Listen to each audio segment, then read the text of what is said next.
போலாமா? வணக்கம். இன்று மாற்றுத்திறனாளி மக்கள் முன்னேற்ற கழகத்தின் நிறுவன தலைவரும் ஐயுடிபி சங்கராகிய நான் இன்று தொண்டாமுத்தூர் தொகுதிக்கு சுயேட்சை வேட்பாளராக இன்று மனு தாக்கல் செய்துள்ளேன். இன்று நமது அரசியல் பயணம் வேண்டும், ஒவ்வொரு மாற்றுத்திறனாளிக்கு அரசியல் வேண்டும் என்றதுக்காக இன்று நம்ம தொண்டாமுத்தூர் தொகுதிக்கு இன்றைக்கு வேட்புமனு சுயேட்சையாக வேட்புமனு தாக்கல் செய்திருக்கிறேன். இன்று வெற்றி வாய்ப்பை தேடி நோக்கி சென்று கொண்டிருக்கிறோம்.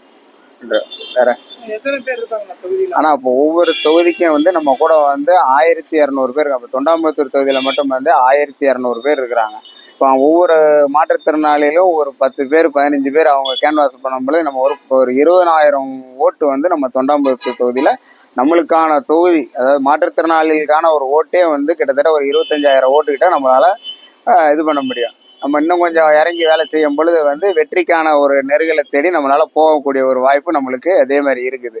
அதனால இந்த இடம் நம்ம தொண்டாமுத்தூர் தொகுதியில நம்ம இறங்கி வேலை செய்யறோம். வெற்றி வாய்ப்பை தேடி நோக்கி போய்கிட்டு இருக்கோம். ஓகே, இருக்கட்டும்ண்ணா. அதாவது இன்னைக்கு மரியாதைக்குரிய அண்ணன் எஸ்பி வேலுமணியாக இருக்கட்டும், இருந்தாலும் நம்மளுக்கான ஒரு மக்கள் இருக்கிறாங்க இல்லையா, மாற்றுத்திறனாளிகள் இன மக்கள்னு இருக்கிறாங்க. இப்போ தொண்டாமுத்தூர் தொகுதியில நம்மளுக்கான ஒரு 1200 பேர் நம்ம கூட இருக்கும் பொழுது அவங்க கூட சேர்ந்து ஒரு 10 பேர், ஒரு நண்பருக்கு 10 பேர் 20 பேர் நம்ம வேன்வாளர் 20,000 பேர் 25,000 பேர் வரும் பொழுது நம்ம ஒரு வெற்றி வாய்ப்பை நிர்ணயிக்கக்கூடிய இடத்துக்கு நம்ம போயிடுறோம். அடுத்த ஒரு வேட்பாளர் நிர்ணயிக்கக்கூடிய இடத்துக்கு நம்ம போயிடுறோம். அதை நோக்கி நம்ம பயணிக்கிறோம். அதனால ஒரு நம்மளுக்கான ஒரு வெற்றிக்கான ஒரு வேலை செய்யறோம் நம்ம. ஓகே, சந்தோஷம் அண்ணா.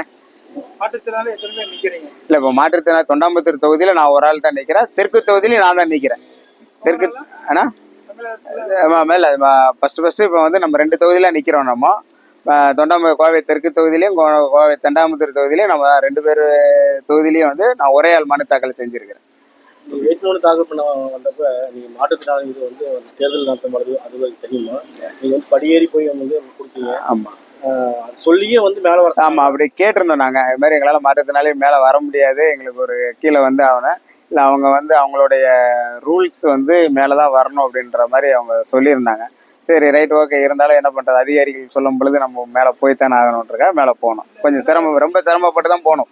மேலே கிட்டத்தட்ட 20 படி ஏறி இறங்கி கொஞ்சம் சிரமப்பட்டு தான் போனோம். சரி, என்ன பண்றது, தேர்தல் அதிகாரிகள் சொல்லும் பொழுது கேட்டுதான் ஆகணும். அதனால ஓகே, நன்றி. நன்றி, சந்தோஷம். கண்டிப்பா. இப்போ மாற்றுத்திறனாளிகள் ஒரு எப்படி இப்போ அரசாங்கம் ஓட்டு போடுறதுக்கான வீல் சேரு இதெல்லாம் எப்படிலாம் செய்யறாங்களோ, தாழ்தல அந்த வசதியெல்லாம் செய்யறாங்களோ, அதே மாதிரி நாமினேஷன் தாக்கல் பண்ண வரும்பொழுதும் அதிகாரிகள் கொஞ்சம் ஒத்துழைப்பு, கொஞ்சம் கீழே இறங்கி ஒரு 10 நிமிஷம் கீழே வாங்கி செஞ்சாங்கன்னா எங்களுக்கு மாற்றுத்திறனாளிகளுக்கான ஒரு வகையான ஒரு ஆதரவு கிடைச்ச மாதிரி இருக்கிற மாதிரி இருக்கும், ஒரு ஒத்துழைப்பு கிடைச்ச மாதிரி.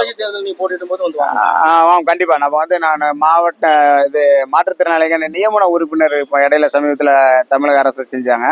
அவங்க செய்யும் பொழுது நான் இப்போ மாநகராட்சி மட்டத்தில் போய் பண்ணும் பொழுது அவங்க நேரில் கீழே இறங்கி வந்தாங்க. மாற்றுத்திறனாளி சொன்ன பொழுது நேரில் வாங்கிட்டு போனாங்க. ஆனால் இந்த தடவை அதுக்கான வாய்ப்புகள் செஞ்சு கொடுக்கல எங்களுக்கு. அது அரசாங்கம் ஒரு பார்வைக்கு கொண்டு போனால் அடுத்த ஒரு மாற்றுத்திறனாளிகளுக்கான ஒரு பயன் கண்டிப்பாக கிடைக்கும். ஓகேங்க, ஓகே. ஆமாம், சேர்ந்து